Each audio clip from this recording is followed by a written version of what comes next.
Salut à toi l'ami, j'espère que tu te portes bien, j'espère que tu vas bien. Alors, ici c'est Warren et ici tu es sur Guerrier Mental et Diaspora Africaine. Ici on parle développement personnel, on parle d'entrepreneuriat. Ce sont des thématiques qui te parlent, deux choses à faire. La première, tu t'abonnes à la chaîne et tu cliques sur la notification. Et la deuxième, tu partages la vidéo autour de toi et tu nous suis à travers nos réseaux sociaux, notamment Facebook et Instagram. Alors aujourd'hui en fait, je vais te parler un peu de comment se passe la société américaine en quelques minutes dans cette vidéo en fait. Alors, le truc c'est que aux États-Unis, il y a les Noirs et il y a les Africains. Oui, tu l'as bien compris. Il y a les Noirs et il y a les Africains. Au-delà du fait qu'on a la même couleur de peau, mais les réalités sont souvent différentes dans la vie de tous les jours. Le truc c'est que, en fait, à la base, en qualité de Noir, on devait être ce peuple-là qui devait être uni à tout égard, en fait. C'est-à-dire, par rapport à tout ce qui se passe dans ce pays, on devait être, en fait, ce peuple-là qui est toujours uni, qui est toujours dévoué, qui est toujours en train de s'entraider et de se souder, en fait. Mais la réalité est totalement différente. Alors, pourquoi la réalité est différente?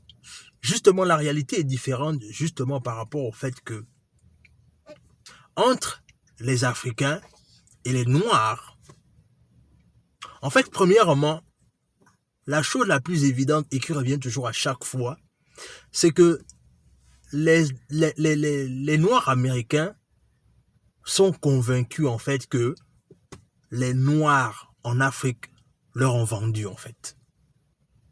C'est-à-dire, le truc, c'est que quand tu parles avec un Noir, ici, la plupart du temps, c'est tout ce qui revient, en fait, c'est que voilà, on vous garde dans par rapport à ça parce que vous nous avez vendu. Et en fait, on est toujours en train de référer à l'histoire, en fait, en disant que voilà, et il y a toujours ce côté-là, en fait, là où il y a tout ce dilemme-là, en fait, entre les Noirs américains et les Africains, parce que beaucoup sont convaincus qu'on leur a vendu, en fait. Et du coup, ça ne facilite pas beaucoup les échanges entre nous, en fait. Ça, c'est la première chose. Le côté là où certains sont convaincus qu'on leur a vendu historiquement parlant. Et c'est la raison pour laquelle certains d'entre eux, il y a encore ces petites guéguerres là et tout ce qui va avec. Ce qui fait que du coup, c'est pas beaucoup de Noirs qui veulent forcément être amis ou bien forcément être qui veulent vraiment être actifs avec un Africain en fait. Parce qu'il y a toujours ces préjugés là dans la tête quoi.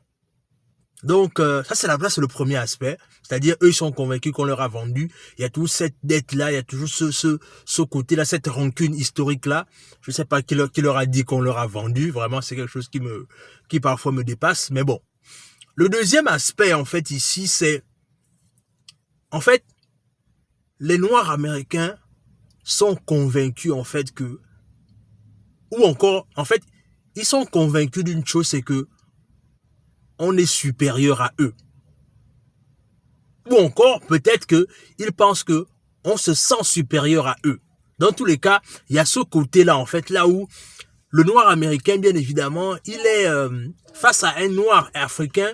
Il y a tout ce contexte-là où, du genre, il n'aime pas forcément tes performances, par exemple, au niveau de l'école, par exemple. C'est-à-dire, quand vous êtes au niveau des études, la manière dont nous, on travaille dur, et quand un noir américain voit tes résultats, c'est pas forcément avec une certaine aisance, bien évidemment, qu'il va te parler, en fait, qu'il va apprécier ce que tu fais, en fait. Et ça rejoint aussi, par exemple, au niveau de l'emploi.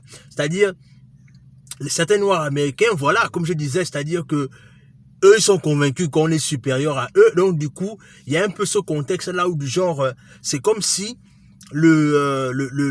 l'Africain est convaincu que voilà, quoi, nous, on est supérieur à lui. Donc, du coup, il y a ce problème-là qui est toujours là, qui demeure, bien évidemment, parce que eux, ils sont convaincus, en fait, que on est supérieur à eux.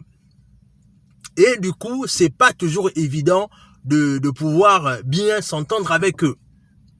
Et le troisième aspect ici, c'est que, contrairement à d'autres communautés, bien évidemment, et là je parle toujours des Africains et des Noirs américains, c'est que les Noirs américains sont beaucoup violents en fait. Contrairement à nous, c'est-à-dire que nous on est de nature calme, on n'aime pas beaucoup le désordre, on n'aime pas beaucoup le bruit, mais le problème c'est que les Noirs américains aiment beaucoup le bruit, c'est-à-dire que ils sont toujours en train de faire du bruit, c'est-à-dire surtout pire encore quand ils ont consommé leur substance en fait.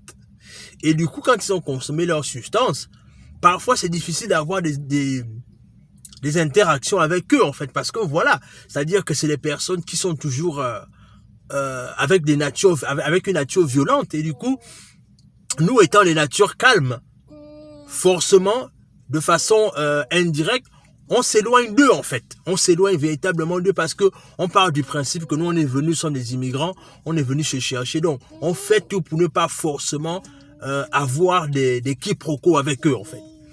Donc ça c'est le troisième point. Et bien évidemment, le quatrième point, c'est que les Noirs américains, à un moment donné, entre les Africains et les Noirs américains, c'est que il y a ce côté-là, en fait, là où on ne se comprend pas, en fait. Peut-être que c'est l'amour, le manque d'amour, je sais pas, mais le truc, c'est que je me souviens, quand je venais d'arriver ici aux États-Unis, quand j'ai commencé à me lancer dans les affaires, quand j'ai commencé mon entreprise de nettoyage avec mon partenaire, je me souviens à l'époque, j'avais un ami, et on est toujours amis dans tous les cas, c'est un Noir américain, et à la base, c'est quelqu'un qui a une société de nettoyage. Et dans la société de nettoyage, là, en fait, ce que lui fait, c'est que lui s'occupe beaucoup des... Non, c'est une société il fait dans la peinture des maisons. Voilà, il peint les maisons, voilà. Et le truc, c'est que moi, je lui avais dit, bon, écoute, moi, je suis dans le nettoyage des maisons. Le truc, c'est que ce qu'on peut faire, c'est qu'on peut travailler en partenariat dans le sens là où, quand toi, tu vas peindre une maison, par exemple, et que la plupart du temps, quand vous faites le travail, vous salissez la maison, et du coup, ce qui va se passer, c'est qu'en salissant la maison, nous, on va venir nettoyer, puisque nous, on a une société de nettoyage. Le truc, c'est que, bien évidemment, le frangin m'avait répondu en fait que oui, ta proposition, et je lui ai même proposé un pourcentage là-dedans. Je lui avais dit qu'écoute, si tu m'aides à trouver les clients, je vais te donner les pourcentages. Mais le truc, c'est que j'ai essayé à plusieurs reprises, ça n'a pas forcément donné le résultat escompté. Et un jour, il m'avait avoué que, bon, écoute, je sais pas, je ne me sens pas trop intéressé à vouloir faire ce deal-là avec toi. Et du coup, j'ai essayé de comprendre un peu pourquoi, mais voilà, il n'y avait pas une raison fondamentale par rapport au refus qu'il m'avait donné.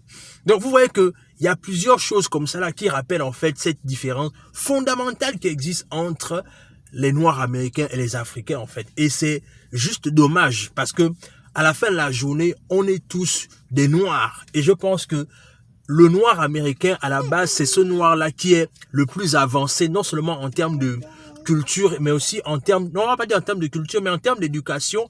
Et surtout, le Noir américain, quelque part, c'est quelqu'un qui aurait pu prendre son frère africain sous son aile, en fait, quand on vient aux États-Unis, mais malheureusement, il n'y a pas ce travail, il n'y a pas cette continuité-là, il n'y a pas cette solidarité-là, malheureusement. Et c'est à ce niveau-là qu'on est toujours, quoi. Dans tous les cas, dis-moi ce que tu en penses en commentaire. Abonne-toi à la chaîne. Partage la vidéo autour de toi. Laisse un like, laisse un commentaire. Et sur ce, on se dit à la prochaine.